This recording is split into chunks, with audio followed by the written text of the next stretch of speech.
Hello and welcome. Today I'm going to share with you all a recipe for roasted Jeera powder. And I've been getting a lot of questions from people who are not familiar with it.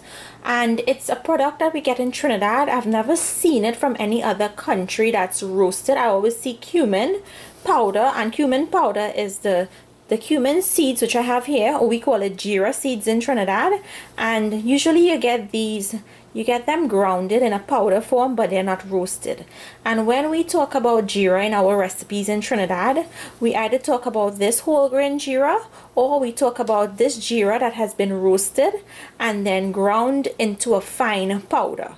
So for all of you out there who want to try recipes and keep asking, well, where can I get the Jeera, or how can I get it, or what it is, and those questions, I hope this video answers everyone's questions. So to make the roasted Jeera powder, you'll need some cumin seeds, and I have here about 3 pounds of it, and you'll need a heavy bottom skillet. You don't have to make 3 pounds, you can make any amount you want. So you're going to put up your skillet to heat up, and you want to keep it on low heat. And you're going to add your cumin seeds to this, and all you're going to do is you're going to keep turning this in here, and it's called patching or roasting. And we're going to patch these seeds until they take on a very dark brown hue, and you'll start to smell those seeds as it's being toasted. Make sure you constantly keep turning it, because if you don't, the seeds at the bottom will start to burn, and then your Jeera will not taste nice. If you all listen closely, you would hear the seeds as they're patching.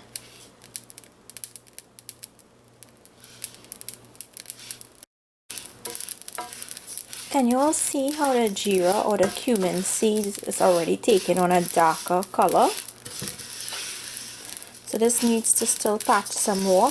It has only been 15 minutes since I've been patching this. So I'm going to continue patching it until it reaches the desired color that I want. Okay, so my Jeera has gotten the dark brown hue that I wanted. And one quick tip I want to tell you all is, when you're making this, if you live out here in the US and you have smoke detectors in your house, or even in Trinidad, if you have smoke detectors in your house, you wouldn't want to make this inside, because it's smoking up my kitchen. And what we do next is we take this off the heat, we set this aside to cool down completely before we move ahead onto grinding our Jeera. I'm going to empty it out onto this cookie tray so that it doesn't stay in the pot and continue to cook and get burnt on the bottom. Okay, once your Jeera seeds or cumin seeds have cooled down, then you'll move ahead onto grinding them in your spice mill, or you can use your grain mill to grind them, and you want to grind it into a very fine powder. I just want to show you all the difference between the roasted seeds and the not roasted seeds. Could you all see the color difference? This is the one that's not been roasted, and this is the one that has been roasted. So that's the color you want to get your Jeera or your cumin seeds when you roast it or toast it. So I'm just going to go ahead and fill my spice blender with my Jeera and start blending.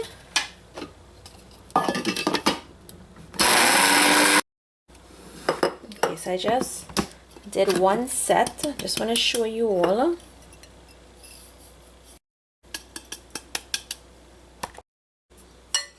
Okay, so can you all see that smooth powder? That's what you want. So when you hear a Trini say put some Jeera in the food, or when I talk about putting Jeera, this is what I'm talking about. Those roasted cumin seeds that has been grounded into a powder. So here you have it, my homemade Jeera recipe. It's really simple and easy to make, and if you don't have a spice blender or a grain mill, you can put this on your countertop, maybe on parchment paper, and roll it out with your rolling pin until you get it into this fine powder. Now this is the roasted one, and this is the one that has not been roasted. So I hope you guys out there who has always been asking me questions like, what is Jeera?